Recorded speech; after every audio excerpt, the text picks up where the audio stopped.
지금부터 2026년 경찰 승진 형소법 문제 해설 강의를 시작하겠습니다. 1번 형사소송법의 기본 이념에 관한 설명으로 가장 적절하지 않은 것은 1번 가장 중요한 기본 이념이죠. 실체적 진실 발견이라는 형사소송의 이념은 국가적, 사회적, 개인적 이익이라는 초소송법적 이익이라고 하죠. 초소송법적 이익에 의해 제약을 받는 경우가 있다. 예, 하나만 기억하시면 되겠죠. 군사상 비밀, 공무상 비밀, 업무상 비밀에 대해서는 압수수색이 제한되는 규정을 두고 있습니다. 그 점 기억하시면 옳다라는 거 알 수 있죠. 2번 신속한 재판 받을 권리. 헌법상 규정되어 있는 기본권이죠. 재판이 지연되면 피고인이 피곤해지니까 피고인의 이익을 보호하기 위해서 인정된 기본권 맞지만은 재판이 지연되면은 증거가 멸실될 우려가 있어서 실체적 진실 발견에 애로가 되고 재판이 지연되면 비용이 증가되지 않습니까? 당연히 소송 경제에 반하고 그 다음 신속하게 유죄자를 처벌을 함으로써 정의가 세워지는구나 라는 걸 빨리 보여줘야지 국민이 신뢰하고 나는 저런 짓을 안 해야지 라는 생각을 하게 되어서 예방적 기능이라는 형벌 목적도 달성하게 됩니다. 신속한 재판 받을 권리는 이런 피고인 이익뿐만 아니라 공공의 이익에도 그 근거를 두고 있다고 하죠. 옳은 내용이었습니다. 자, 100만 5번, 진짜 한 100만 5번 정도 본 것 같습니다. 199조 1항, 이 조문이야 이미 달달달 남기기가 되어 있을 거라고 믿습니다. 근데 이 조문에서 이런 문구들이 있지 않습니까? 목적 달성하기 위하여 필요한 조사를 할 수 있고 강제처분은 법률에 특별한 규정이 있는 경우에 하나고 필요한 또 필요하고요. 최소한도 범위 안에서 하여야 한다. 이런 것은 수사 좀 적당히 하라라는 그런 의미라고 했죠. 적당히의 원칙이 바로 비례성 원칙이라고 했습니다. 또는 과잉금지 원칙이라고도 하죠. 그래서 이 지문은 선언한 것이라고 할 수 있다. 옳은 내용이 되겠습니다. 4번 실체적 진실주의는 우리가 잘 알듯이 적극적인 측면, 즉 유죄자 필벌 측면, 소극적 측면, 무죄자 불벌 이런 두 측면으로 구분된다고 했죠. 형사재판의 증거법칙과 관련하여 소극적 진실주의가 헌법적으로 보장되어 있죠. 소극적 진실주의는 인권보장 떠올리시면 됩니다. 인권보장을 위한 여러가지 증거법칙이 당연히 헌법상 보장되어 있습니다. 그래서 4번 내용이 틀린 내용입니다. 적절하지 않은 것은 4번이 되겠습니다. 자, 2번 보겠습니다. 법원의 관할에 관한 설명이다. 기억부터 디귿까지의 설명 중 옳고 그름의 표시가 바르게 된 것은 기억번 군사법원 판결이 확정된 후 피고인이 군인이었던 모양이죠. 피고인에 대한 재판권이 더 이상 군사법원에 없게 된 경우라고 돼 있으니 이제는 제대해서 민간인 신분이 되었던 모양입니다. 이런 경우에 군사법원의 판결에 대한 재심사건의 관할은 원판결한 군사법원에는 없겠죠. 과 같은 신급의 일반 법원에 있고 재심 관할은 원칙적으로 원판결을 한 법원에 있으니 옳은 내용인 것 같습니다. 그런데 여기에서 군사법원과 같은 신급의 일반 법원은 우선적으로 바로 위 상급 법원이 결정할 문제가 아니죠. 관할 해결의 원칙에 따라서 법적으로 딱 획일적으로 정해져 있습니다. 이렇게 누군가가 또는 어떤 법원이 결정할 문제는 아니죠. 관할 해결의 원칙. 이 내용만 알면은 쉽게 풀리는 지문이었습니다. 틀린 내용이고요. 자, 니은범 형소법 4조 1항은 토지 관할 지문인데 많이 봐왔던 그런 법 조문이죠. 자, 범죄지 피고인 주소 거소 현재지로 한다. 여기서 문제된 것은 현재지였죠. 현재지. 피고인이 있는 장소죠. 현재지라고 하면 공소지기 당시 피고인이 현재한 장소, 피고인이 있는 장소로서 임의에 의한 현재지뿐만 아니라 보통은 그 현재지라고 하면은 피고인이 자신이 선택해서 그 장소에 있기 때문에 보통 임의에 의한 현재지가 되겠는데 아주 예외적으로 이런 현재지가 문제가 되었었죠. 적법한 강제에 의한 현재지도 이해에 해당한다. 무슨 사건 떠올리시면 됩니까? 3.5 주얼리 사건 떠올리시면 됩니다. 적법한 강제에 의한 현재지. 소말리아 해적들을 소말리아 인근 그 해역에서 우리 UDT 대원들이 딱 체포를 했죠. 체포를 하고 어디로 끌고 갔습니까? 우리나라 부산으로 끌고 갔습니다. 그래서 지금 이 해적들의 현재지는 부산입니다. 그러면 부산, 즉 국내 법원에 이 해적들에 의한 관할권이 생기냐? 예, 생긴다고 봤죠. 그래서 처벌했던 거 아니겠습니까? 그때 우리 UDT 대원들의 해적 체포와 해경에게, 즉 사경에게 인도를 한 이 모든 체포 행위는 적법했다라고 이렇게 평가받았죠. 그래서 적법한 강제에 의한 현재지가 부산이 되고 부산, 즉 국내 법원에 적법한 관할권이 생긴다 이렇게 판단한 겁니다. 전체적으로 옳은 지문이었고요. 디귿번 지방법원 본원 합의부에서 재판해야 할 상소사건에 대하여 고등법원이 뺏어가 버렸네. 고등법원이 관할권이 없음을 간과하고 실제 들어가 재판한 경우 관할권 위반이죠. 이런 관할권 위반은 작은 문제가 아니라 큰 문제로 본다고 했습니다. 그래서 소송절차 법령을 위반한 잘못이 있지. 근데 지만 뭔가 좀 이상한 이야기가 나올 것 같습니다. 위반한 잘못을 지지는 것이지만 관할제도 입법 취지, 아까 말했던 관할 해결 원칙과 그 위법의 중대성에 비춰 중대합니다. 이 관할 위반은 아주 중대한 문제로 본다고 했죠. 중대해요. 그런데 판결에 영향을 미쳤음이 명백하다고 할 수 없다. 중대한데 무슨 명백하다고 할 수 없답니까? 명백하다고 할 수 있다. 이렇게 했었어야죠. 디귿번 틀린 내용입니다. 그러면 옳고 그름의 표시가 바르게 된 것은 XO, X이니까 1번이 되겠습니다. 3번 보겠습니다. 법관 등에 대한 제척 기피에 관한 설명으로 가장 적절한 것은 제척 기피. 이 문제가 나오면은 항상 머릿속에 염두에 둬야 될 단어가 있죠.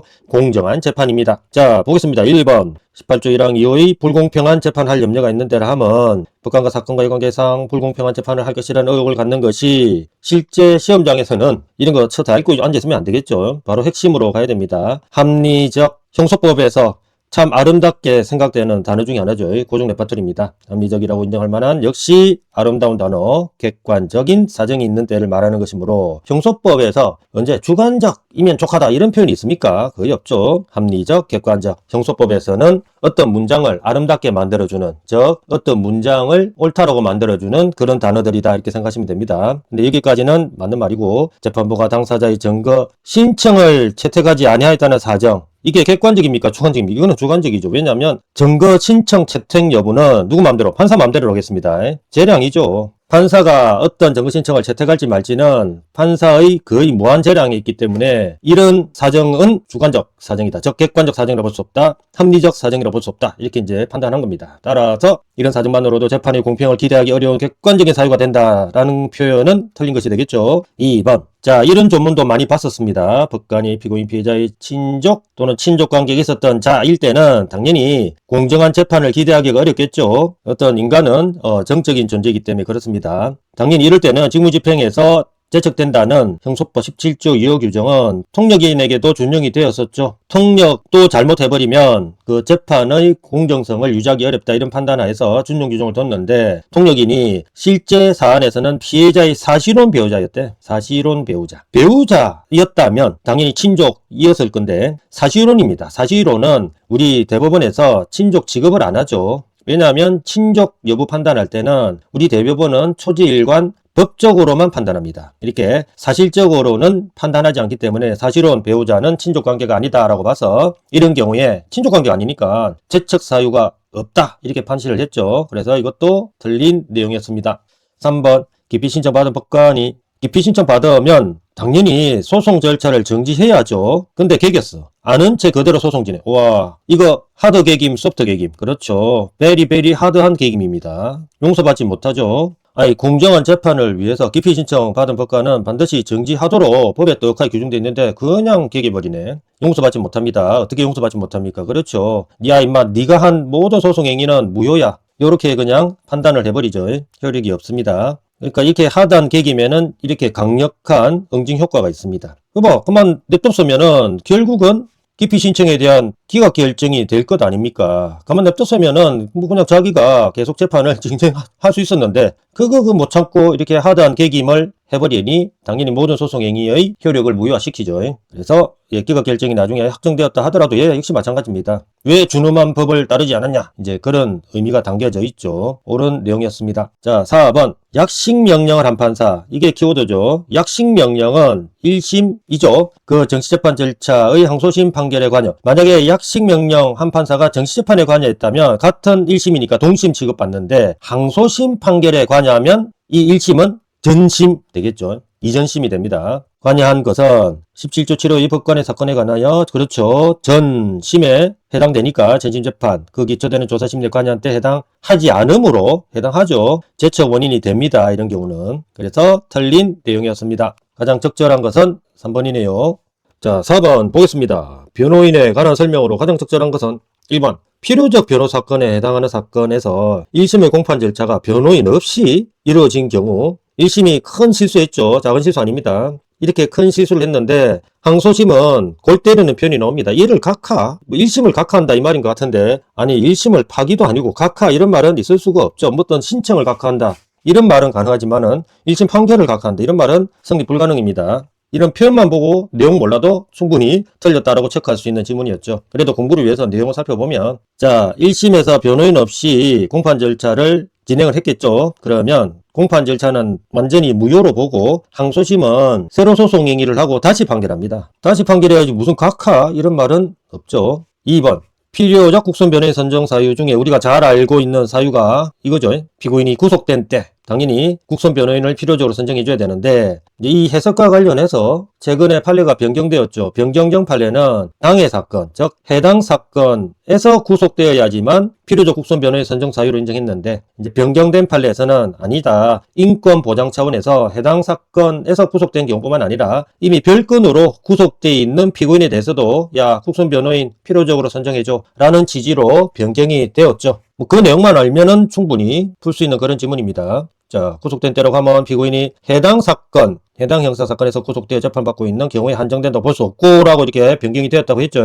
피고인이 별건으로 구속영장이 발부되어 집행되거나 다른 형사사건에서 유죄 판결 확정되어 판결 집행으로, 그렇죠. 이런 집행으로 구금되어 있는 이런 상태라도 피고인이 자유롭지 못한 상태 아닙니까? 뭐 별건으로 구속되건 또 집행으로 구금되건 피고인의 행동 자유가 제약이 되어 있는 상태니까 이런 경우에도 인권 보장 차원에서 국선 변호인 필요적으로 좀 선정해줘라. 그런 취지로 바뀌었습니다. 그래서 구금 상태에 있는 경우 또한 포괄하고 있다고 봐야 한다. 예, 옳은 내용이었습니다. 우리는 이 장면에서 인권 보장 이 단어 떠올리시면 되겠죠. 3번 변호인의 접견교통권 무지무지 중요한 권리죠. 피해자 등이 변호인을 조력받을 권리를 실현하기 위한 것으로서 당연히 알고 있는 내용입니다. 구속된 피의자가 법 12조 사항에서 보장한 기본권 의미와 범위를 정확히 이해하면서도, 그래서 정확히 이해하는 경우가 있을런가 모르겠는데 하여튼 어쨌든 표현이 그렇습니다. 정확히 이해했대요. 이해하면서도 이성적 판단에 따라 자발적으로 권리를, 이게 키워드죠. 포기했대. 자기가 처한 상황 그리고 헌법의 제도의 의미 범위까지 정확하게 이해하고 안 하겠대요. 이거 필요 없대. 접견교통권을 포기를 한 경우면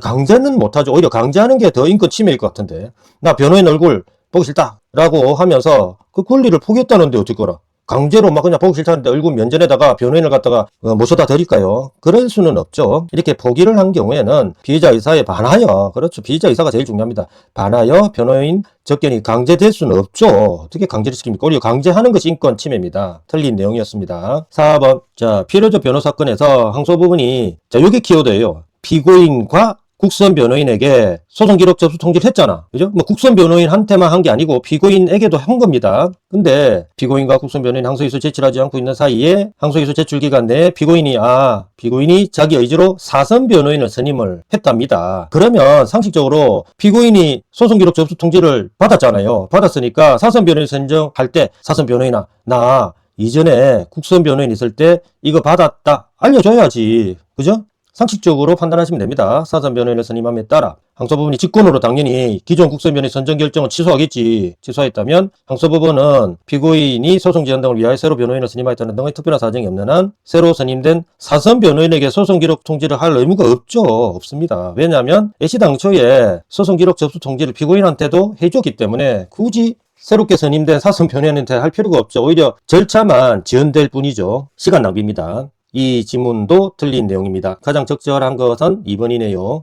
자, 5번 보겠습니다. 피의자 피고인에 관한 설명으로 가장 적절한 것은 1번 성명모용 사건 중에 일부만 출제한 것 같습니다. 한번 보겠습니다. 1번 피의자가 다른 사람 성명을 모용한 탓으로, 그럼 당연히 공소장에 피무용자가 피고인으로 표시되어 있겠죠. 자, 검사는 공소장 인적사항 기재를 정정하여 피고인 표시를 바로잡기 위해 공소장 변경 이 번거로운 절차를 거칠 필요는 없죠. 표시만 정정하면 됩니다. 표시 정정 절차만 거치면 되지 허가를 얻어야 되는 이런 번거로운 공소장 변경 절차는 필요 없다. 왜? 피고인을 잘못 지정한 것은 아니죠. 표시만 잘못 표시를 했을 뿐이죠. 그래서 이 내용은 틀린 내용입니다. 2번 당사자 능력 존부는 당연히 소송 조건이죠. 공소 제기 후 피고인이 사망을 해버리면 당연히 재판 필요성이 없어지죠. 공소 기각을 해야 되고, 사망 여부에 대해서는 비교적 판단하기 쉽다고 했습니다. 그래서 판결이 아니라 결정을 한다라고 했습니다. 옳은 내용이었습니다. 3번 합병으로 인하여 소멸한 법인이 조범 등 위법 행위에 대해 양벌 규정에 따라 부담하던 민사 책임도 아니고 형사 책임은 원칙적으로 일신전속적이라고 했습니다. 일신전속. 요 단어만 딱 기억하면 쉽게 풀리는 지문이었습니다. 성질상 이전을 허용할 수 없지. 일신전속적인데 합병으로 인하여 존속하는 법인에 선기 안 됩니다. 재판 확정 후 벌금 등에 대한 집행 문제하고는 구별해야 되겠죠. 이거는 재판 확정 전 문제입니다. 틀린 내용이고요. 4번 수사기관에 의한 진술거부권 고지 대상이 되는 피의자 지위는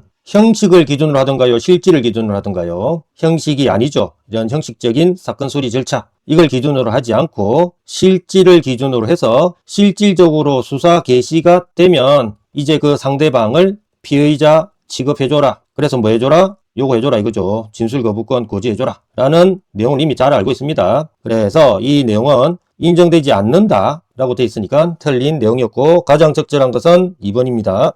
자, 6번 보겠습니다. 소송인이 소송 조건에 관한 설명으로 가장 적절하지 않은 것은 1번 공소장에 검사의 간인이 없더라도 형식적 요건이 흥결되었죠. 위법입니다.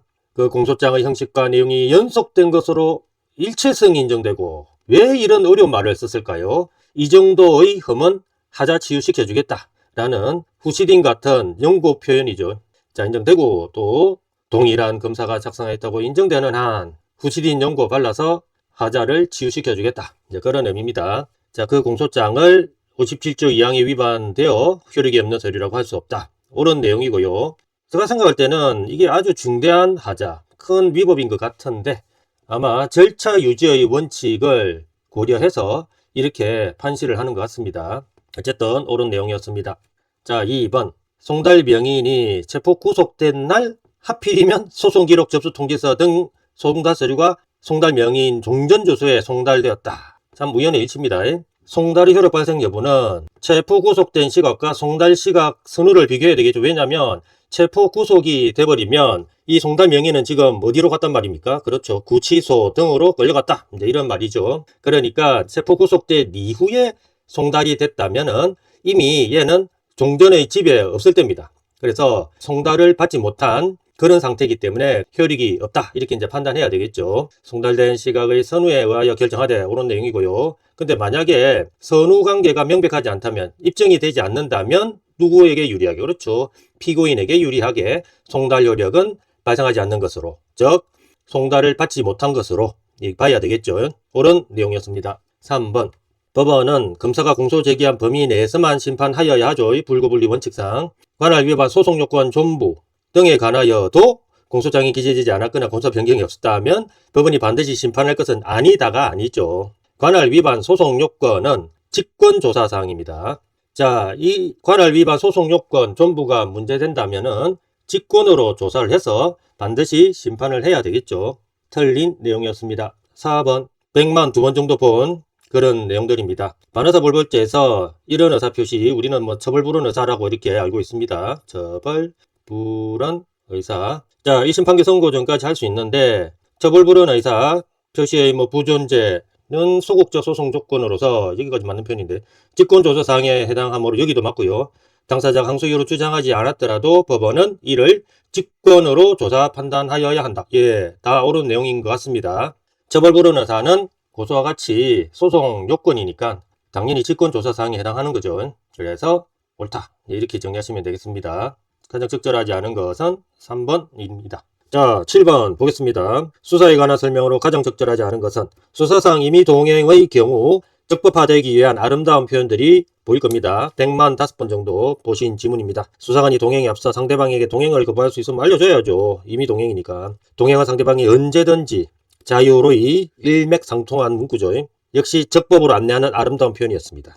자유로이 동행 과정의 이탈 또는 동행 장소로부터 퇴거할 수 있었음이 인정되는 등 오로지 자발적 의사, 임의 그 뜻이죠. 임의에 의하여 수사관서 등의 동행이 이루어졌음이 적법으로 안내하는 키워드 중에 하나였죠. 객관적 사정에 의하여 명백하게 입증된 경우에 하나여 적법성이 인정된다. 수사기관의 수사권 남용을 방지하기 위한 엄청난 노력을 쏟아부은 판사님들의 표현이었습니다. 옳은 내용이었고요. 2번 214조 2사항에 따른 체포구속 적부심사 결정에 의하여 석방된 피의자. 그러면 체포구속한 사경 너희들 굿배드, 배드다 이 말이죠. 야, 너희들 얘 도적 염려도 없는데 왜 체포구속했어? 라고 판단을 해서 석방시키는 결정 아닙니까? 이렇게 판사가 사경 배더 취지로 석방을 했는데 동일한 범죄 사실로 재체포하거나 구속하면은 계김이 되는 거죠.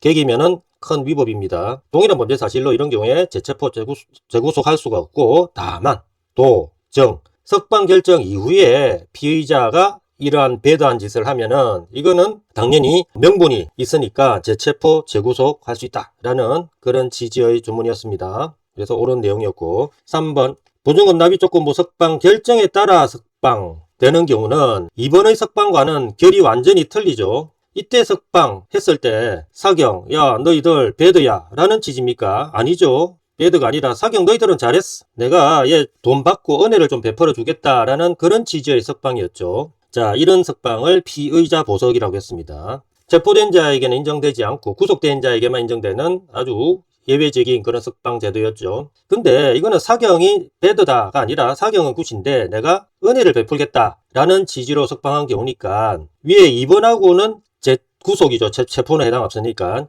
2번하고는 재구속 요건이 다를 겁니다. 당연히 재구속 할 수 있는 여지가 아주 많겠죠. 당연히 그 중에 출이라는 요건이 있습니다. 출석 요구를 받고 정당한 이유 없이 출석하지 않으면 피의자를 동일한 범죄 사실로 재구속할 수 있다. 예, 옳은 내용이었습니다. 피의자 보석에서는 도, 정, 출, 조 요 네 가지 배신 사항을 기억하라고 했습니다. 야, 내가 이렇게 은혜를 베풀었는데 돈을 받았지만 그래도 석방을 시켜주는 은혜를 베풀었는데 피의자 네가 도, 정, 출, 조라는 배신을 해버리면 재구속하겠다. 이제 이런 취지라고 했습니다. 그래서 그 중에 이 지문은 출에 해당되는 지문입니다. 옳은 내용이었습니다. 4번 사경 구속 기간은 연장이 안 되죠. 예, 이거는 뭐 그냥 껌입니다. 굳이 다 읽어볼 필요가 있겠습니까? 10일을 초과하지 않는 한도에서 그 구속기간이 연장을 일차에 하나 허가할 수가 없죠. 금사하고는 달리 사경은 구속기간 연장할 수가 없다. 이거는 유치원생도 다 아는 그런 내용 아닙니까? 그래서 적절하지 않은 것은 4번이었습니다. 자, 8번 보겠습니다. 형소법과 수사준칙에 관한 규정에 따른 검사와 사법경찰관료의 관계에 관한 설명으로 가장 적절하지 않은 것은 자, 1번 사경은 검사의 보완 수사 요구가 있는 때 밥 먹듯이 알고 있는 그런 법 내용입니다. 정당한 이유가 없는 한 내상 나오는 고정 레파토리였고 그러면 지체이시겠습니까? 지체 없이겠죠. 고정 레파토리였고 이를 이행하고 그 결과를 법원이나 판사가 아니죠. 검사에게 통보하여야 하며 고정 레파토리로 도배를 했고요. 이 경우 보완 수사 요구가 접수된 날부터 3개월 요거는 생한기이죠. 3개월 이내에 보완 수사를 마쳐야 한다. 법조문 그대로입니다. 옳은 내용이었고요. 2번 검사는 사법경찰관리의 수사 과정에서 현저한 수사권 남용이 있습니다. 그러면 우리는 남만 기억할 게 아니라 법, 인, 남 이렇게 이제 기억하라고 했죠. 법, 인, 남. 법령 위반, 인권 침해, 수사권 남용, 의심되는 사실 신고가 있다면 이제 좀 조사를 해봐야 되겠죠. 아무리 금수완박이로 하지만은 자, 사법경찰관에게 사건 기록 등본의 송부를 요구할 수 있고 이러한 요구는 그래도 명분은 있어야 되겠죠. 내용과 이유를 추상적이라는 법조문이 있던가요? 없죠. 구체적으로 적은 그렇죠. 국가기관과 국가기관 간의 조치에 대해서는 항상 이렇게 공식적으로 서면 작업을 합니다. 서면으로 하여야 한다. 예, 법조문 내용입니다. 옳은 내용이었습니다. 3번 자, 형소법 제197조의 3회 건강 검사의 시정조치 요구 문제네요. 정당한 이유 없이 그러면 이제 사경이 배도다. 이제 이 말이죠. 이행되지 않았다고 인정되어 역시 공식적으로는 서면으로 사건 송치 요구를 받은 사경은 깨기면 안 되겠죠. 요구받은 날로부터 7일 이거는 어쩔 수 없어요. 이거는 생한기 7일 이내에 사건을 검사에게 송치하여야 하고 이 뭐 다 고정 레파토리들 나오네요. 관계서류와 증거물을 함께 부수적으로 송부하여야 한다. 당근 지문들인데 요 7 요것만 생한기입니다. 옳은 내용이었고 검사는 사경과 우연히 동일한 범죄 사실을 수사하게 될 때가 있다고 했죠. 근데 이 동일한 범죄 사실 수사하게 된 때 사경에게 원칙적으로 사건 송치할 것을 요구는 할 수 있죠. 요구할 수 있습니다. 지금 현재까지 법조문은 그렇습니다. 이러한 요구를 받은 사경이 이제 원칙적으로는 송치를 해야 되는데 검사가 영장 청구하기 전에 그 동일한 범죄 사실에 관하여 사경이 먼저 선착수했네. 영장을 먼저 신청, 즉 선착수 우선의 원칙이라고 하죠. 선착수 우선의 원칙에 따라 신청한 경우면 틀렸고요. 해당 영장에 기재된 사건을 지체 없이 검사에게 송치하여야 하는 경우가 아니라 계속 수사할 수 있죠. 4번이 틀린 내용이었습니다. 9번 보겠습니다. 수사의 단서에 관한 설명으로 가장 적절하지 않은 것은 1번 수사 준칙에 의하면 검찰특보사 검사가 수사를 개시할 수 있는 범죄가 아닌 범죄, 손 못 대죠. 원칙적으로 아닌 범죄, 이제는 금수완박 차원에서 손대면 안 됩니다. 자, 아닌 범죄에 대한 고소가 접수된 때에는 당연히 사건을 검찰청 외에 수사기관에 이송하여야 합니다. 금수완박 조문이었습니다. 옳은 내용이었고. 2번, 자, 2번은 꼼수자수 사건이라고 하죠. 자수하긴 했는데 그 자수의 의도가 아주 꼬롬했습니다.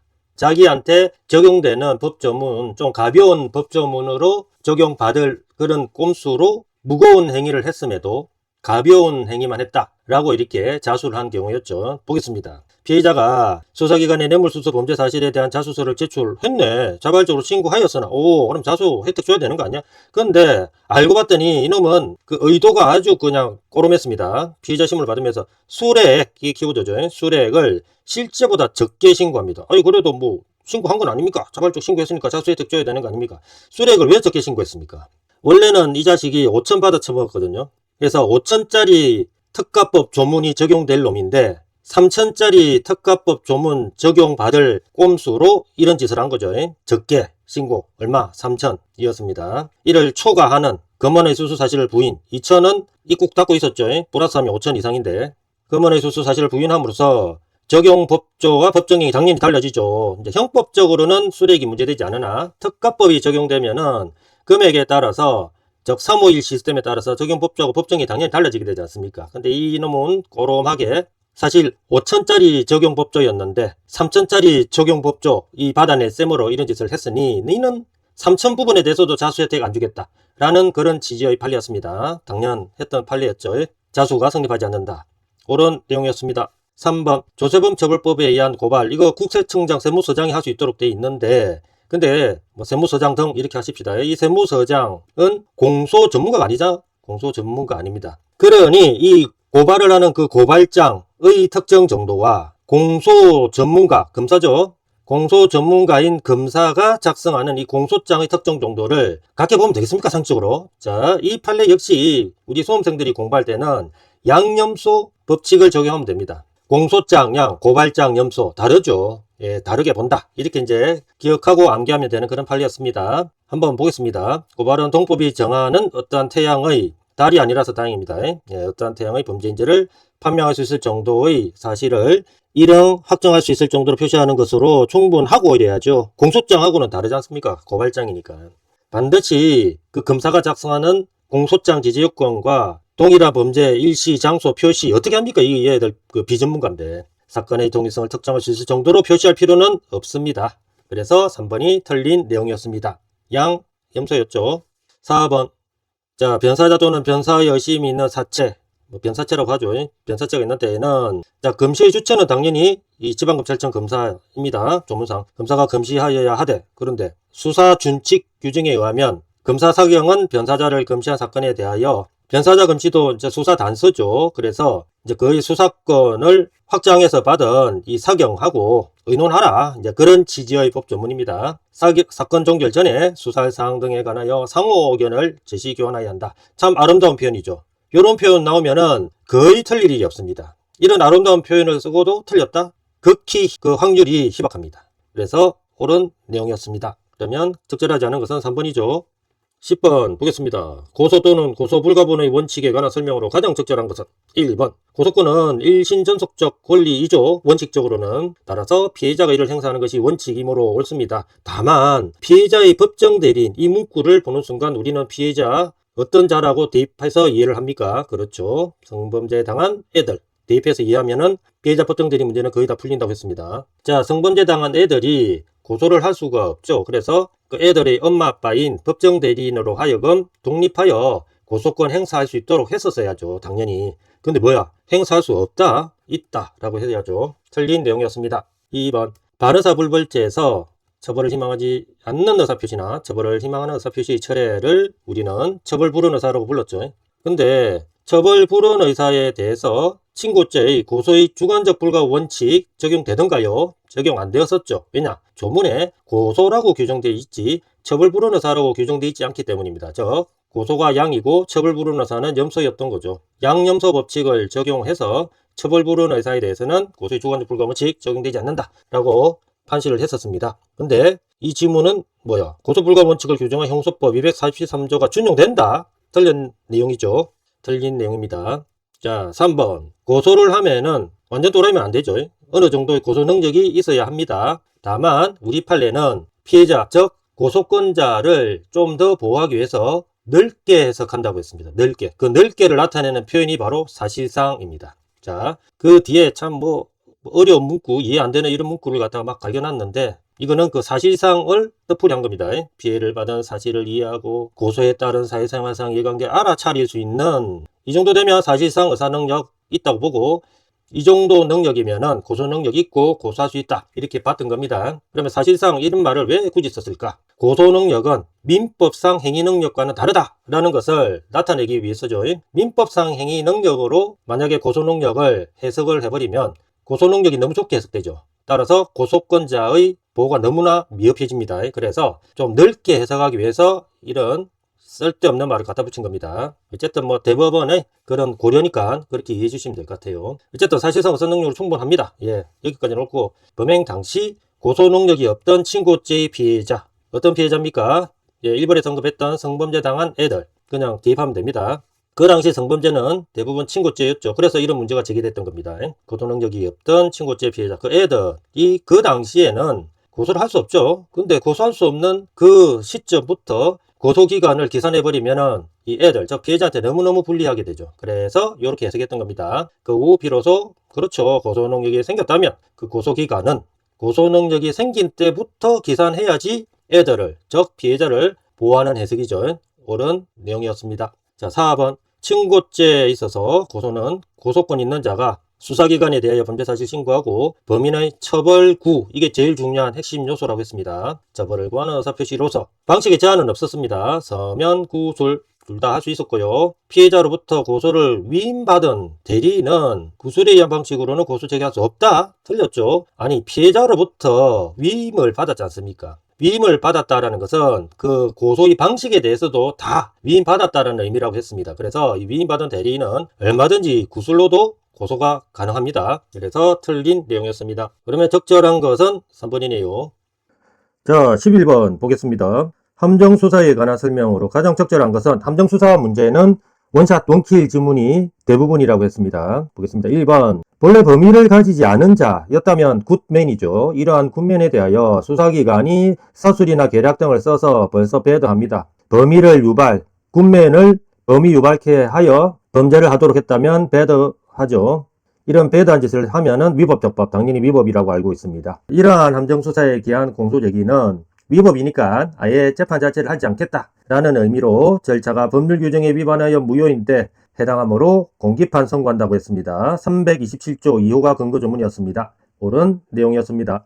2번. 원샷, 원킬 지문이죠. 노래방 도우미 사건이었습니다. 경찰관이 어느 정도 꼼수를 부려야지 손님을 가장해가지고 처음에 업주가 도우미 알선을 거부를 했지 않습니까? 근데 계속 요구를 해대니까 업주가 할 수 없이 도우미 불러줬는데 바로 그냥 체포해버렸죠. 꼼수 중에 꼼수였습니다. 이 경우 음악산업법 위반으로 이제 기소가 됐는데 재판 안 했죠. 위법적법, 위법한 함정수사에 해당한다라고 이렇게 판단을 했던 겁니다. 범위 유발형 함정수사의 대표적 케이스였습니다. 3번. 수사기관이 갑의 범죄 사실을 인지하고도 갑을 바로 체포하지 않고, 자, 요 문구가 키워드였습니다. 추가 범행을 지켜보고 있다가 부축배기 절도 사건유라고 했죠. 위법적법, 적법이었습니다. 이 정도는. 왜냐하면은 이 범행에 대한 고의가 피고인에게 있었죠. 이 갑한테 있었습니다. 그래서 범위 유발형은 아니었다라고 판단을 해서 적법한 함정수사로 평가를 받았습니다. 위법한 함정수사에 해당한다라고 돼 있으니 틀린 내용입니다. 자, 4번. 바로 적법한 함정수사의 대명사, 부축배기 절도 사건이 나왔습니다. 원샷, 원킬이죠. 부축배기 절도 사건은 위법적법, 당연히 적법이었습니다. 결론부 보니까 위법한 함정수사에 기한 공소제기다 라고 되어 있으니 이미 틀렸음을 알 수 있죠. 아까 3번에서도 말씀드렸지만은 부축배기 절도범 이 자식은 원래부터 절도 고의가 있었죠. 경찰관이 그 절도 범위를 유발한 경우가 아니었습니다. 그래서 이런 경우를 기회제공형 함정수사라고 했고, 기회제공형 함정수사는 적법이다. 우리 대법원에서 판시하고 있습니다. 그래서 가장 적절한 것은 1번이네요. 자, 12번 보겠습니다. 피의자 신문에 관한 설명으로 가장 적절하지 않은 것은 1번 피해자 진술을 영상 녹화하는 경우에 가장 신경 써야 될 부분이 편집 조작 방지죠. 따라서 개시부터 종료까지 끊김이 없이 녹화해야 되겠죠. 그런 취지의 내용입니다. 개시부터 종료까지의 전 과정과 객관적 정황, 주관적 정황 하면은 좀 어색하지 않습니까? 전 과정, 유사 표현, 객관적 정황을 썼고요. 편집 조작 방지를 위해서 이런 규정을 두고 있었죠. 영상 녹화하여야 하고 영상 녹화가 완료된 때 마무리 역시 편집 조작 방지를 위해서 좀 철저하게 한다고 했습니다. 피해자 변호인 앞에서 지체 없이 원본을 봉인, 영상 녹화만의 특유한 마무리 멘트라고 했습니다. 피의자로 하여금 기명, 날인, 서명, 이거야 뭐 모든 문서 작업의 마무리 멘트죠. 기명, 날인 또는 서명하게 하여야 한다. 법 조문 그대로입니다. 옳은 내용이었고요. 2번 수사기관이 피의자 신문을 하면서 변호인이 피의자 신문을 방해하거나 수사기밀을 누설할 염려가 있음이 객관적으로 명백하면 당연히 그 참여권을 제한시켜도 되겠죠. 자, 이런 경우는 정당한 사유가 있는 경우라고 하는데, 근데 이런 정당한 사유가 없는데 변호인에 대하여 피의자로부터 떨어진 곳으로 옮겨 앉아라. 붙는 것은 소프트, 떨어지면은 하드라고 했죠. 자, 옆자리에 앉혀야 되는데 떨어진 곳으로 옮겨 앉아라. 정당한 사유가 없음에도 불구하고 이런 지시는 굿배드, 당연히 배드 이렇게 평가를 받겠죠. 이러한 지시에 따르지 않았음을 이유로 변호인의 피해자 신문 참여권을 제한하는 것 당연히 배드죠. 위법입니다. 허용될 수 없다. 그런 내용이었습니다. 3번 구속영장 발부여하여 이미 구속영장 발부가 됐네요. 적법하게 구금된 피의자가 피의자 신문을 위한 출석 요구에 응하지 않으면서 수사기관 조사실에 출석을 거부한다면 개기고 있다면 수사기관은 구속영장의 효력으로 끌고 올 수 있다고 했죠. 구인할 수 있습니다. 왜? 구속의 개념이 무엇입니까? 구인 플러스 구금이었습니다. 그러니까 구속영장 효력으로 구금시켰고 당연히 구속영장 효력으로 구인할 수 있는 겁니다. 당연히 옳은 내용이었죠. 4번 244조 2호에 따라 피의자 신문에서 피의자와 신뢰관계에 있는 자의 동석, 허락할 것인지는 원칙적으로 검사사경의 재량이라고 했습니다. 옳은 내용으로 되어 있네요. 보니까 검사사경이 피해자 건강상태 등 여러 사정을 고려하여 재량에 따라 판단하여야 할 것이고 여기까지는 옳습니다. 이를 허락하는 경우에 동석한 사람으로 하여금 피해자를 대신하여 진술, 이것은 아니듯이 이것은 아니됩니다. 동석한 사람은 법적으로 참고인이죠. 피의자가 될 수가 없습니다. 참고인이 진술을 해버리면 참고인 진술조서의 증거능력 요건에 따라서 증거능력 여부를 판단하게 되죠.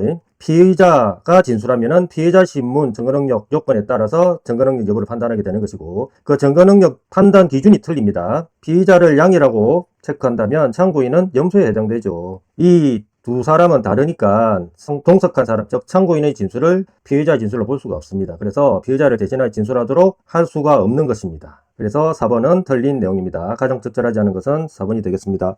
자, 13번 보겠습니다. 형소법과 형소규칙에 따른 영장에 의한 체포에 관한 설명으로 가장 적절하지 않은 것은 자, 2번 검사는 동일한 범죄 사실에 관하여 그 피의자에 대하여 전에 체포영장 청구했거나 벌받은 사실이 있는 때라도 다시 체포영장에 의한 체포를 할 수 있죠. 틀렸습니다. 자, 체포영장에 의한 체포는 긴급체포하고는 다르게 이 영장을 판사가 엄격하게 심사를 하지 않습니까? 그래서 체포영장에 의한 체포는 다시 할 수 있습니다. 다만 명분을 제공을 해야 되니까 왜 체포영장으로 다시 체포를 해야만 하는지 그 취지하고 이유를 기재하도록 돼 있죠. 어쨌든 1번은 틀린 내용이었고, 자, 2번 다해 50만원 이하 벌금, 구류, 가료 해당하는 사건을 경미사건이라고 불렀죠. 미경이 친구 경미 사건이고, 그래서 피의자가 정당한 이유 없이 200조에 의한 출석 요구에 불응 한다면이라고 돼 있죠. 기수죠. 아무리 경미 사건이라 하더라도 불응 기수, 즉 응하지 아니한 경우에는 체포영장에 하여 체포할 수가 있죠. 비교해야 되는 게 미수는 어떤 상태입니까? 불응 우려인 경우라고 했습니다. 응하지 아니할 우려가 있을 때는 경미 사건일 때는 체포할 수 없다라고 이렇게 규정이 되어 있습니다. 이제 기수인지 미수인지 반드시 구별을 좀 해두시라라고 했습니다.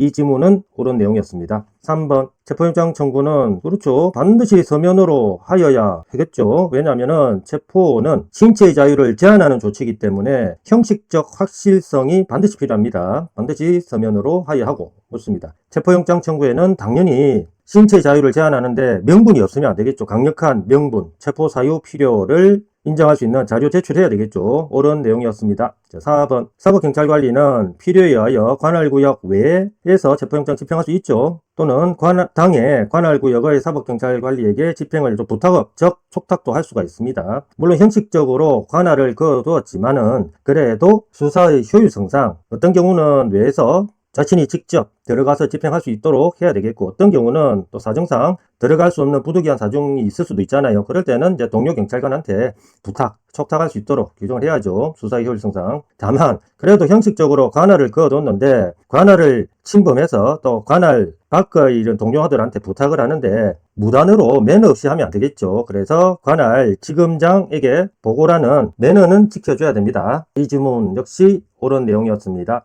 적절하지 않은 것은 1번이네요.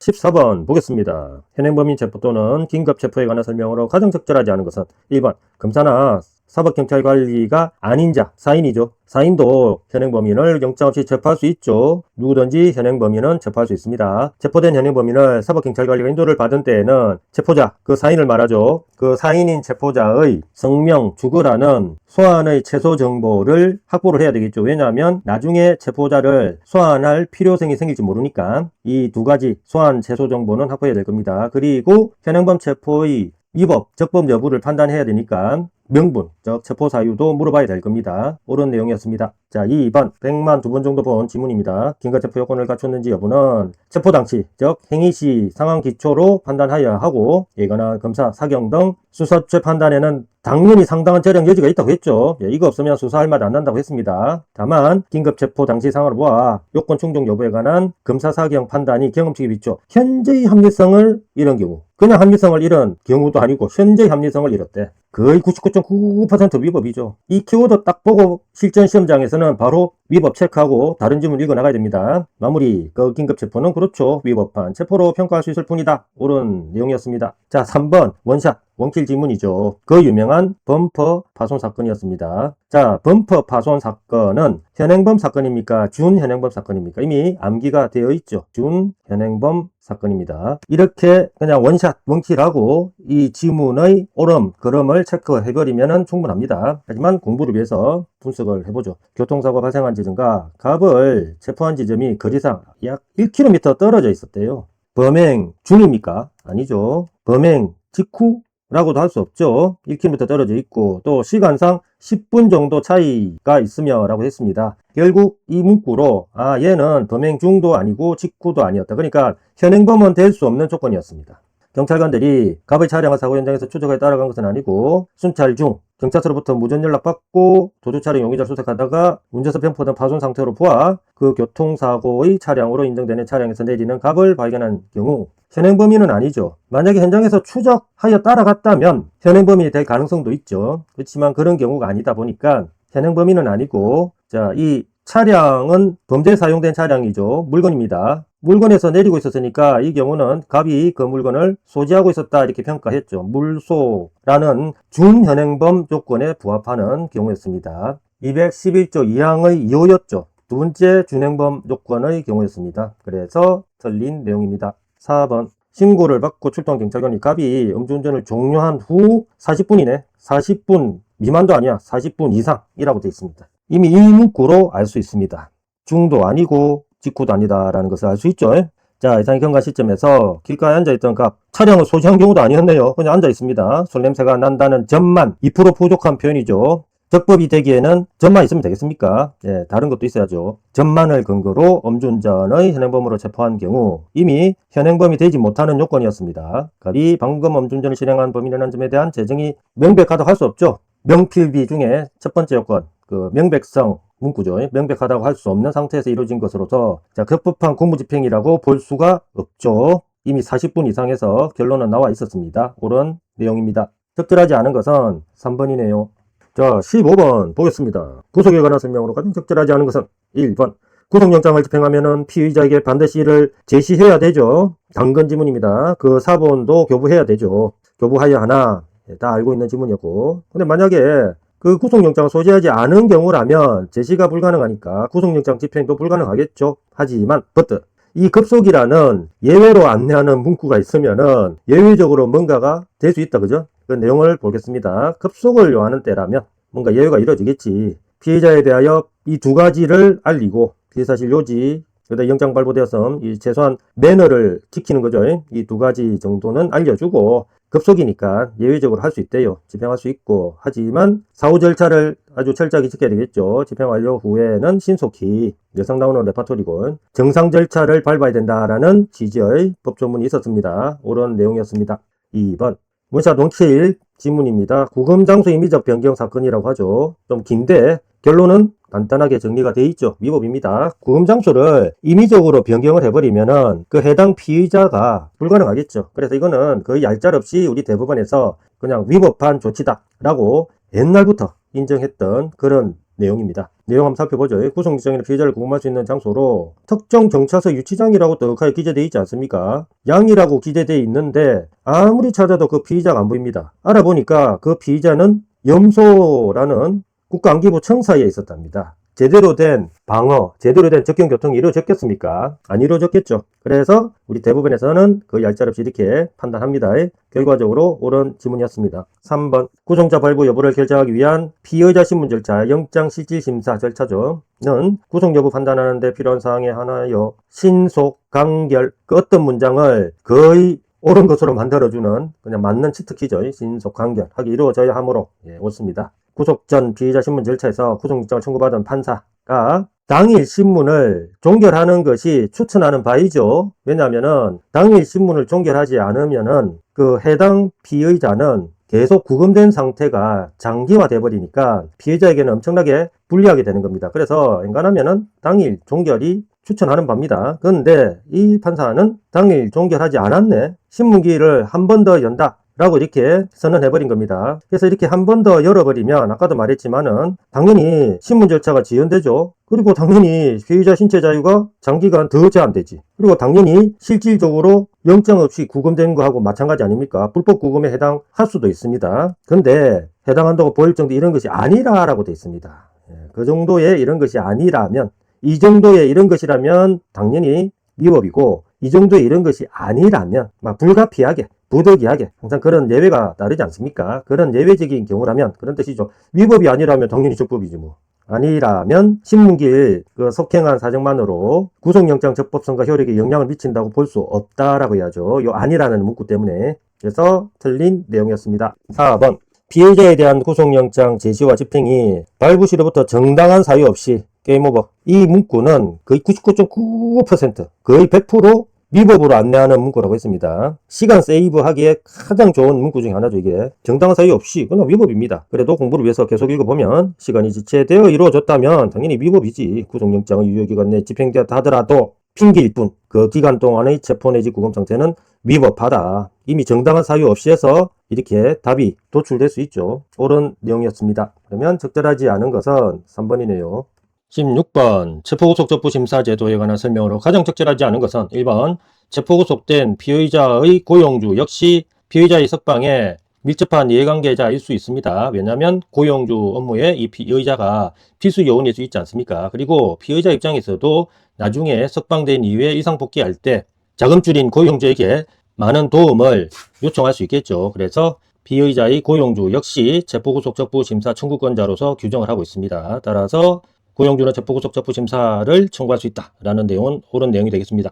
2번 긴급 체포된 피의자 역시 당연히 체포된 피의자로서 체포적부 심사 청구할 수 있겠죠. 너무나 당연히 옳은 내용인데 이 내용이 가끔씩 출제되는 이유는 사실 법이 개정되기 전에는 영장 체포된 피의자만 형식상 체포적부 심사 청구할 수 있도록 규정이 되어 있었는데 그 당시 우리 판례가 영장 체포된 피의자뿐만 아니라 긴급 체포 등 영장 없이 체포된 피의자 또 역시 체포적부 심사 청구할 수 있다라는 취지로 판시를 했죠. 그 점을 받아들여 우리 국회에서 이제 법이 개정되어서 영장 체포뿐만 아니라 긴급 체포, 현행범 체포 모든 체포된 피의자 또 체포적부 심사 청구할 수 있는 내용으로 법이 개정되었죠. 아마 그 점을 테스트하고자 함이 목적이 아닌가 싶습니다. 또 옳은 내용이고요. 3번 피해자를 체포하거나 구속한 사법경찰관은 뭔가 알려야 되겠죠. 야, 너 체포구속적부 심사 청구할 수 있다. 이 점을 알려야 될 겁니다. 그러면 누구한테 알릴까요? 당연히 체포되거나 구속된 해당 피의자한테 알려야 되겠고요. 보다 피의자의 권리 보장을 위해서 여기에 규정된 사람, 체포구속 적부심사 청구권자들이죠. 그자들 모두에게 알리라 라고 요구를 하면 사법경찰관들은 삐질 겁니다. 자, 그래서 그자들 모든 자에게 알릴 필요는 없고요. 이렇게 피의자가 지정하는 사람에게만 알리도 된다라는 취지로 법이 규정되어 있습니다. 옳은 내용이었습니다. 4번 체포구속 적부심사의 청구를 받은 법원은 청구서가 접수된 때부터 자 이제 신문을 해야 되는데 24시간 이내에가 아니죠. 48시간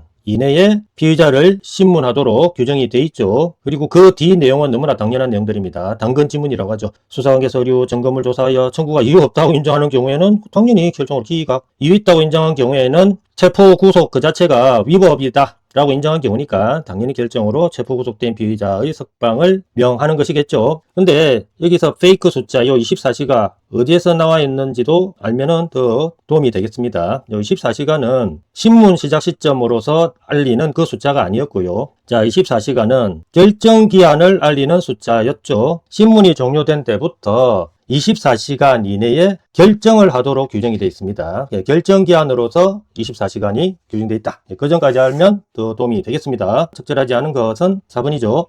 17번 보겠습니다. 압수수색 절차에 관한 설명으로 가장 적절하지 않은 것은 1번 수사기관의 압수수색 절차 과정에서 처분을 받는 자가 미성년자인 경우 의사능력이 있는 한 완전 또라이나 완전 애기들 아닌 한 미성년자도 당연히 분별 능력이 있으니까 미성년자에게 영장이 반드시 제시되어야 하죠. 미성년자의 인권 보장을 위해서 당연히 이렇게 규정이 되어 있습니다. 근데 그 친권자에 대한 영장 제시를 가름할 수 없다. 아니 미성년자 인생은 미성년자의 것입니다. 예전에 내 인생은 나의 것 뭐 그런 노래 가사 들어가 있는 노래도 있었는데 자 미성년자 인생은 미성년자의 것이지 친권자의 것이 될 수 없습니다. 그리고 친권자하고 미성년자 사이에 안 될 수도 있잖아. 예, 요새 여러 사례를 보면 그런 경우도 꽤 있습니다. 따라서 친권자에 대한 영장 제시로 이를 가름할 수 없다. 옳은 내용이었습니다. 자 2번 조문 그대로이죠. 압수 목록은 압수 직후 현장에서 바로 작성 교부하는 것입니다. 근데 원칙이죠. 원칙. 근데 모든 원칙에는 항상 예외가 있었죠. 자, 예외적으로 압수물의 수량, 종류, 특성, 기타 사정상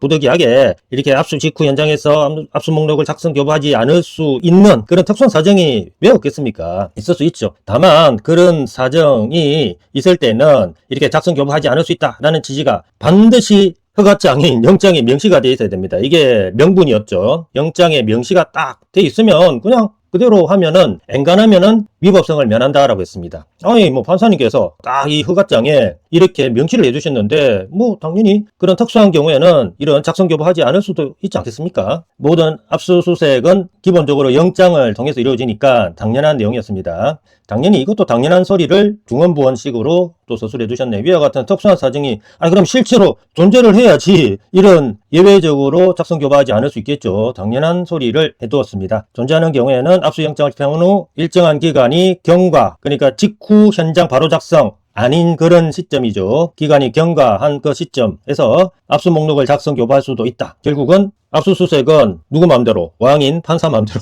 그런 취지의 판례였죠. 3번 유관원칙 무관예외 그 표만 잘 기억하면 되는 그런 판례의 내용이죠. 자, 수사기관이 범죄 사실과 관련 유관이네요. 관련 있는 정보를 선별하여 압수한 후에도 그와 관련이 없는 무관이죠. 이제 이 무관 건드리면 원칙적으로 위법이라고 했습니다. 그 무관 나머지 정보를 삭제, 폐기, 반환하지 아니한 채 벌써 나사풀린 표현 딱 놓습니다. 그대로 보관하고 있다면 원칙적으로 위법이겠죠. 범죄 사실과 관련이 없는 무관 부분에 대하여는 압수 대상이 되는 전자정보 범위를 그렇죠. 넘어서는 즉 초과한 부분이니까 당연히 위법이다. 이제 그런 의미겠죠. 전장본 영장 없이 압수수색까지 쳐들어간 것이어서 위법 하나 길게도 도달했습니다. 그냥 무관 내용이면 위법 이렇게 체크하시면 됩니다. 하나 사후에 법원으로부터 압수수색 영장이 발부되었다거나 뒤늦게 피고인이나 변호인이 이를 전골함에 동의 이런 게 의미가 있습니까? 행위 시에 영장주의 원칙을 위반한 그런 잘못이 있다면은 아무리 사후 영장 발부, 아무리 사후 동의했다 하더라도 치유 안 된다고 했죠. 영장주의 원칙 위반은 하드한 위법이라 이렇게 봅니다. 그래서 위법성이 제기된다고 볼 수가 있다가 아니라 없다 이래야지. 틀린 내용이었고요. 4번 피압수자가 수사기관의 압수수색 영장 집행에 참여하지 않는다. 명시까지 했네. 그럼 의사존중 원칙에 따라서 뭐 참여 안 시켜도 됩니다. 이 피압수자는. 하지만 버뜩 특별한 사정이 없는 한 그 변호인에게는 기회를 보장해줘야죠. 왜냐하면 압수수색 문제는 법적인 문제 아닙니까? 피압수자는 주로 법률적으로 문외한들이 많겠죠. 그래서 법률적으로 이 참여가 어떤 의미인지 모르는 자들이 많을 겁니다. 법률 전문가인 변호인에게는 피압수자는 이렇게 뭐 불참 의사를 명시했다 하더라도 그 변호인에게는 당연히 인권보장 차원에서 방어권 보장 차원에서 참여할 기회를 별도로 보장하도록 판시를 하고 있죠. 옳은 내용이었습니다. 적절하지 않은 것은 3번입니다. 자, 18번 보겠습니다. 전자정보의 압수수색에 관한 설명으로 가장 적절하지 않은 것은 피의자가 휴대전화를 이미 제출하면서 휴대전화에 저장된 전자정보가 아닌 클라우드 등 제3자가 관련된 원격지에 저장되어 있는 이 전자정보를 나 이것도 님께 임의로 제출한다 라는 이런 의사로 수사기관에게 클라우드 등에 접속하기 위한 ID 비번, 사건이죠. 이게 키워드입니다. ID 비번을 임의로 제공하였다면 당연히 ID 비번은 보물창고 열쇠라고 했습니다. 보물창고 열쇠를 임의로 제출한다라는 의미는 당연히 그 창고 안에 있는 보물을 임의로 제출한다라는 의미와 동일하다라고 이렇게 해석할 수 있다고 했습니다. 보물 이꼬르 열쇠, 열쇠 이꼬르 보물 아닙니까? 그런 취지로 판시를 한 것입니다. 정화했다면 그 클라우드 등에 저장된 전자정보를 당연히 임의 제출하는 것으로 볼 수가 있죠. 옳은 내용이었습니다. 자, 그 다음 2번. 양념소 법칙 그대로 적용하면 되죠. 자, 압수수색 영장에 기재된 압수할 물건은 특정이 돼 있어야 됩니다. 그리고 특정된 대로 압수수색을 할 때만 적법하다고 했습니다. 그런데 이 사안에서 압수할 물건으로 특정된 것은 이것이었네요. 컴퓨터, 노트북, 태블릿, 양 및 정보 저장 매체, USB 외장하드라고 되어 있습니다. 역시 양이죠. 그런데 저장되는 전자정보가 기재되어 있을 뿐 휴대전화에 저장된 전자정보, 휴대전화는 기재되어 있지 않죠. 염소네요. 당연히 휴대전화에 저장된 전자정보를 압수수색을 했다면 위법적으로 당연히 위법이 된다라는 당연한 내용의 판례입니다. 클로징 멘트 확인하시면 휴대전화에 저장된 정보가 그렇죠 포함되어 있지 않다면 양이니까 특별한 사정이 없는 한 그 영장으로 염소 영장으로 휴대전화에 저장된 정보 양을 압수할 수 없다. 예, 옳은 내용이었습니다. 다음 3번. 수사기관이 제출자, 이미제출자겠죠. 이미제출자 의사를 쉽게 확인할 수 있음에도 막부 표현 나왔습니다. 뭔가 잘못된, 뭔가 나사 풀린 표현이 나올 겁니다. 에도 이를 확인하지 않은지 이럴 줄 알았어. 나사 풀렸죠. 위법적법, 당연히 위법입니다. 아는 채 범죄 혐의 사실과 관련된 전자정보와 근데 유관은 당연히 적법인데 그렇지 않은 이게 문제지. 그렇지 않은 무관, 전자정보가 혼재된 정보조작 매체를 이미 제출받은 경우 그 정보조작 매체에 저장된 전자정보 전부가 이미 제출된 것으로 해서 하면 안 되죠. 이미 제출되어 압수된 것으로 취급할 수는 없다. 예, 옳은 내용이었습니다. 이것도 옳은데요. 4번. 수사기관은 특정 범죄 혐의와 관련, 유관은 적법입니다. 관련하여 전자정보가 수록된 정보저장 매체를 이미 제출받아 그 안에 저장된 전자정보를 압수하는 경우 저장 매체에 들어있는 전자파일 전부 이거는 무관도 혼재되어 있으니까 전부를 원칙적으로 가져가면 위법적법, 원칙적으로 위법이라고 했습니다. 전부를 하드카피 이미징, 전부 가져가는 방식 중에 하나죠. 이미징 형태로 수사기관 사무실 등 외부로 반출하는 방식으로 이미 제출받으면 원칙적으로 위법적법, 당연히 위법이죠. 근데 뭐 제출받아 압수하는 것이 원칙이라고? 아니죠. 원칙적으로는 이런 행위는 위법이고 다만 예외가 있었죠. 예외로서 이런 행위를 할 수가 있는 경우가 있었습니다. 원칙이다라는 표현은 그래서 틀린 내용이었습니다. 적절하지 않은 것은 4번입니다. 19번 보겠습니다. 압수수색 영장의 집행에 관한 설명으로 가장 적절하지 않은 것은 1번. 자, 수사기관이 이 법률 4조에 따른 금융계좌 추정용 압수수색 영장이라고 일반 영장과 크게 다르겠습니까? 똑같겠지. 압수수색 영장 집행에 있어서 이런 상황은 생략하고요. 영장 원본을 사전에 제시해야 되겠죠. 당연히 일반 영장이나 금융계좌 추정용 영장이나 차이가 없습니다. 제시하지 않았다면 원칙적으로 위법이겠죠. 적법한 영장 집행 방법으로 볼 수는 없다. 옳은 내용이었습니다. 2번. 자, 압수수색 영장은 처분을 받는 자에게 반드시 제시하도록 규정되고 있습니다. 처분을 받는 자가 피의자인 경우에는 플러스 사본까지 교부하도록 규정하고 있고요. 다는 원칙적인 내용이었고 다만 새롭게 들어간 예외의 내용입니다. 영장 제시 사본 교부가 현실적으로 불가능. 그렇죠. 불가능을 하라고 요구할 수는 없습니다. 불가능한 경우와 그리고 처분받는 자가 영장 제시 사본 교부를 거부를 했대. 권리 포기한 거 아닙니까? 굳이 이 두 가지 같은 경우에는 굳이 제시, 교부할 필요가 없다라는 이 예외 조문이 최근에 개정돼서 들어갔죠. 예전에는 판례로만 인정된 것을 아예 법으로 이렇게 박아두었습니다. 옳은 내용이었습니다. 자, 3번. 여관 음식점. 건전 장소죠. 기타 야간에 공중이 출입할 수 있는 장소에는 압수수색 영장에 야간 집행할 수 있는 기재가 없어도 예외적으로 들어갈 수 있었는데 다만 제한이 있었죠. 이런 건전 장소에는 이런 제한이 있습니다. 공개한 시간 내에 하나여 야간에 영장 집행 위하여 이제 야간에 들어갈 수 있도록 규정하고 있죠. 그 불건전 장소, 도박 장소 등 같은 경우는 이런 공개한 시간이 없으니까 공개한 시간이라는 제한조차도 없었습니다. 어쨌든 이 내용은 옳은 내용이었습니다. 4번 215조 따른 압수수색 영장에 기재되는 유효기간 문제였습니다. 영장 재활용 금지의 원칙이죠. 영장은 재활용하면 안 된다 라는 취지의 판례였습니다. 이거는 뭐 한 수백 번 본 것 같습니다. 자, 집행에 착수할 수 있는 종기를 의미하죠. 착수 종기를 의미합니다. 자, 한번 착수하면은 끝입니다. 수사기관 영장 제시하고 집행에 착수했잖아. 압수수색 실시하고 집행을 종료했습니다. 근데 영장 유효기간이 좀 남았네? 남아있다고 그 영장을 재활용하는 것은 금지되죠. 자, 동일한 장소 목적물에 다시 압수수색할 필요가 있다면 제시하고 다시 압수수색할 수 있다. 큰일 날 소리죠. 재활용은 금지됩니다. 그래서 가장 적절하지 않은 것은 4번이네요.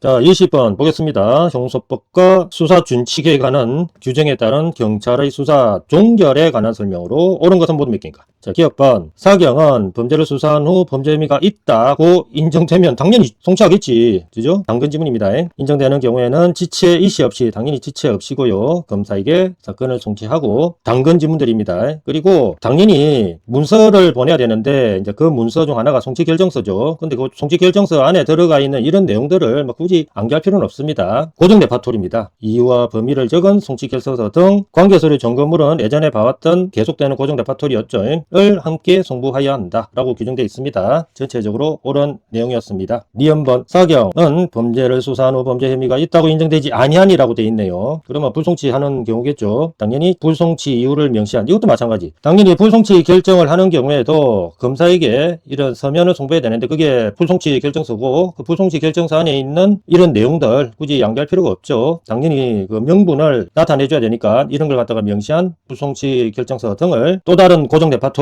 관계서류 점검물과 함께 지체 없이 검사에게 송부하도록 해야 되겠죠. 암기할 거리가 없습니다. 다만 이제 이 경우 검사는 송부받은 날로부터 며칠 90일 이거는 생암기해야 되죠. 90일 이내에 사경에게 반환하여야 한다. 일단 반환 의미부터 한번 검토해 보면은 이제 검수완박이죠. 사경은 1차 수사 종결권을 가지니까 수사 관계된 그 서류들 이제 가지고 있지 마라. 수사는 신속하게 종결해야 된다. 그런 취지로 최종적으로는 반환해야 됩니다.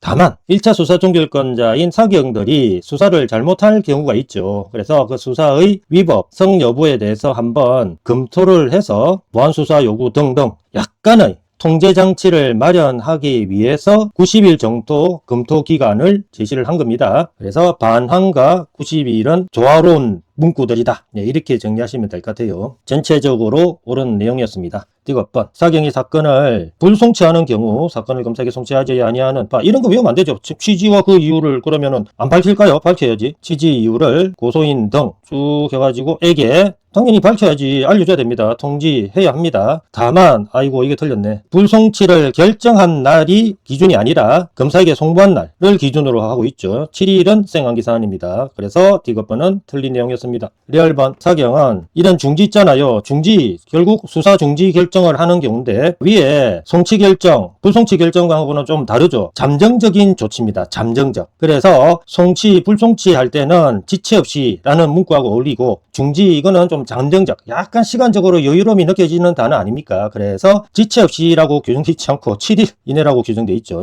사건 기록을 검사에게 송부하여야 한다. 근데 지체 없이가 아니다. 송치 결정과 불송치 결정과 비교해서 암기를 해두시면 되는 법조문이었습니다. 마지막 미연번 사법경찰관으로부터 그건 불송치 통지받은 이런 자들이 있죠. 해당 사경의 소속 관서장 여기까지 맞는 것 같은데 30일 이내에 항상 나오는 페이크입니다. 이거 페이크. 이신청 제도 규정을 할 때 이 고소인 등의 권리를 조금이라도 확대해서 보장한다라는 그런 취지에서 기한 제한을 규정하지 않았죠. 그래서 이신청은 30일 이내라는 기한 제한을 두고 있지 않습니다. 그래서 틀린 내용입니다. 결국은 옳은 것은 기역, 니은 두 개입니다.